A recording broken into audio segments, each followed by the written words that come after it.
Welcome to the first module of the Parenting Made Simple course.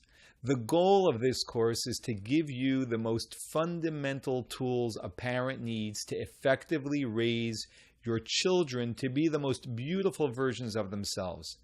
By the end of this course, you will understand what your parenting goals should be, what your children really need, how to minimize conflict and resistance, how to respond calmly in challenging moments, and how to sit back and enjoy your children. This course is focused on ensuring you can walk away with tangible results. Ultimately, what I hope for your children, as I hope for my own, is that by the time they leave home, we've done everything we could do, and we've given them everything we can, the life tools that they need to bring their most beautiful and unique selves to actualization.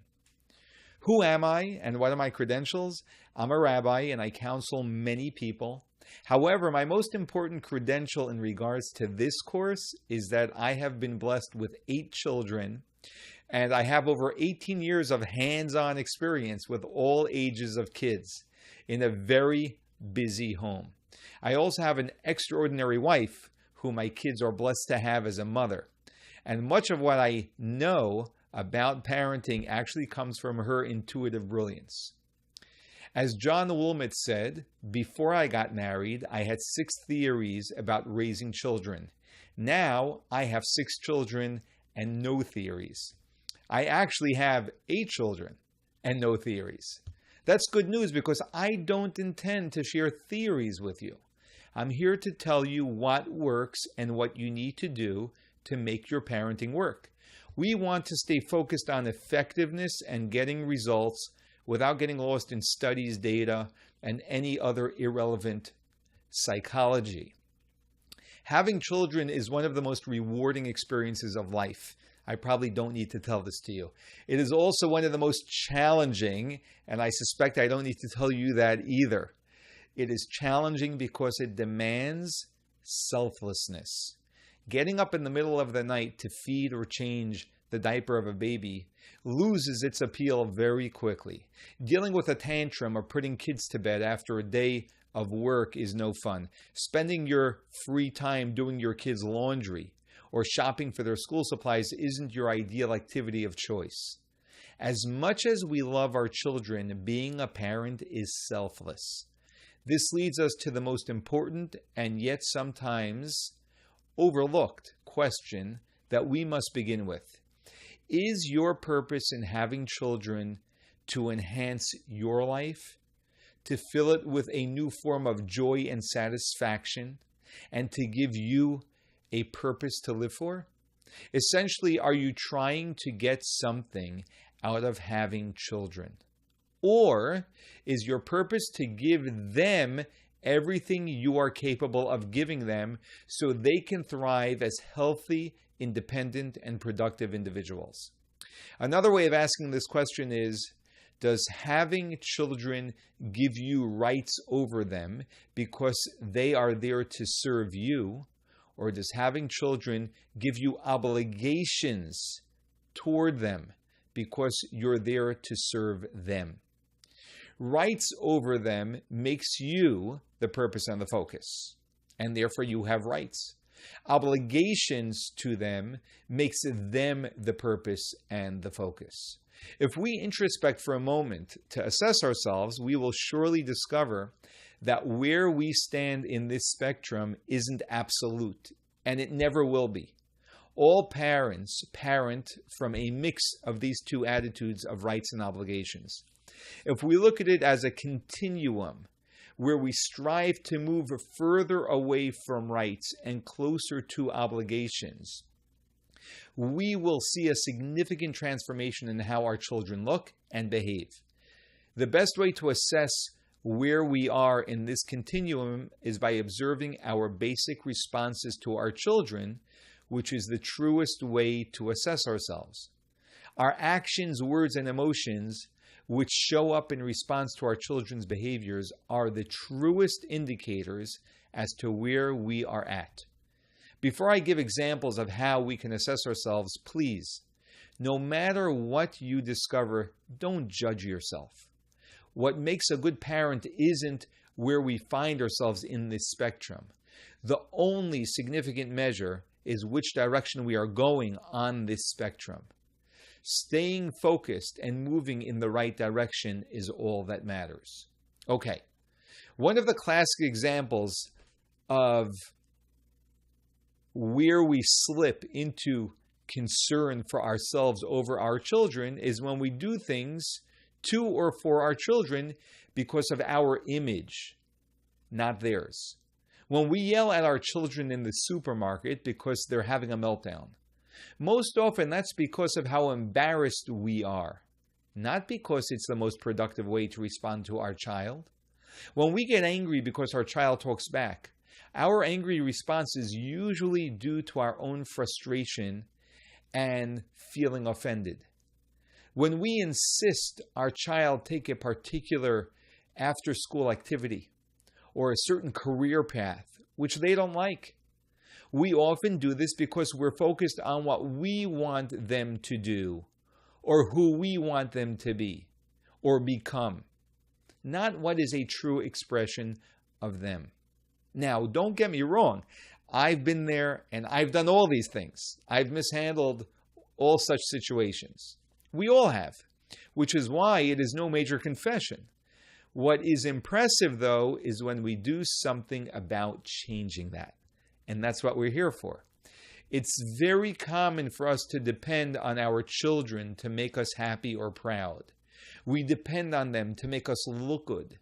And when they don't perform well, our own dependency on them is what makes us upset.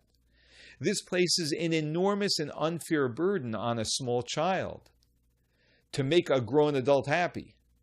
We are not meant to depend on our children for things. They are meant to depend on us. Any benefits we get from our children are bonuses. We usually get tremendous benefits, especially when we improve our parenting. However, this must not be the purpose of our having children. Having children gives us a responsibility towards them, not the other way around.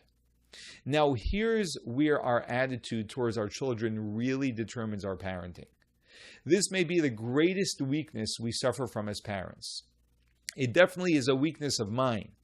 When it comes to interacting with our children in ways that appear unloving, and I emphasize ways that appear unloving, it isn't unloving at all, but it either makes us feel or appears to others as unloving.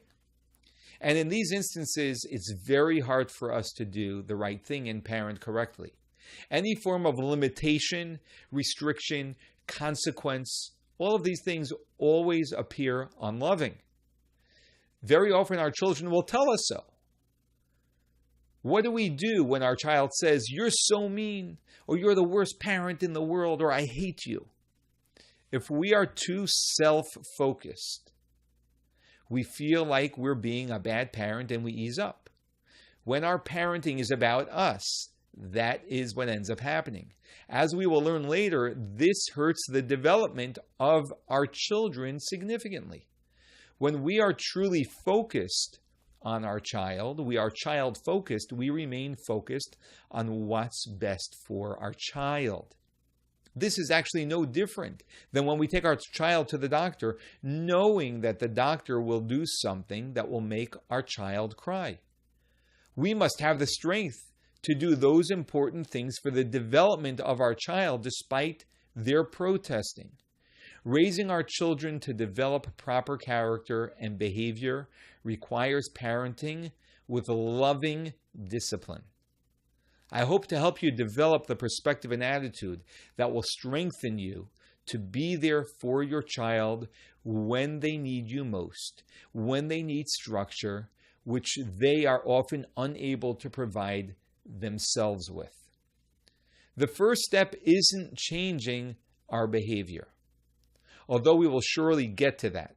The first step is being aware of where we are at on the spectrum of rights-focused parenting versus obligations-focused parenting.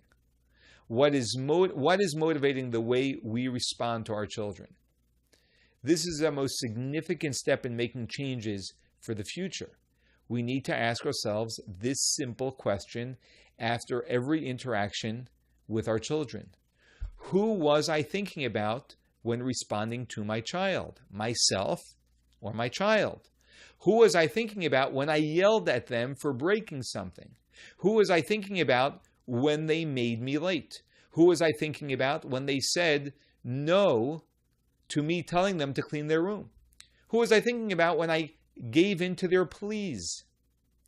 Who was I thinking about when I didn't follow through with the consequence I put in place? I'm not advocating that you let your kids break things or make you late for your appointments or speak disrespectfully. Not at all. And we're going to discuss all of that. There is a proper way to respond to all these situations, which we are going to discuss later. At the core of it is who we're focused on. The way we parent, the way we respond to all these situations will have a direct impact on the results we achieve. When we respond to these situations out of concern for our children, we will produce far more effective results. When we respond to these situations out of concern for ourselves, we will produce far less effective results. This point, addressing every situation out of concern for our children, is at the core of any methods we will discuss later. So for the next week, do this exercise, which you can also find in your workbook. This will help you get more focused on where you're at on this spectrum that I discussed. And here's the exercise. The exercise is the process of implementing an awareness after every event as to what and who actually you were focused on. Were you focused on yourself or on your child? Number one, set a reminder on your phone or computer to do this exercise every single day for a week. These exercises are crucial because they implement what we're learning. If you do not go through the exercise, which is much easier to skip, but if you don't go through the exercise, you will not see a change in the parenting and in your children. So number one is set a reminder on your phone to do this every single day. Number two, think about one upsetting or unsatisfying interaction with your child. Go back in the day or the previous day to an upsetting or unsatisfying interaction you had with your child. Number three, analyze the interaction and note how you responded to the interaction. Number four, did your response come out of concern for your own convenience or out of concern for them? And number five, if you aren't sure, share the interaction with a friend who will be honest with you, and listen to their objective view of what your child did, how you responded, and what they think was motivating your response. That will help you have a more honest awareness if you can't come to it on your own. In doing this exercise, you're going to begin to automatically notice. If you do this exercise repeatedly, you'll begin to notice automatically in every situation when you're responding to your child out of concern for self over the child.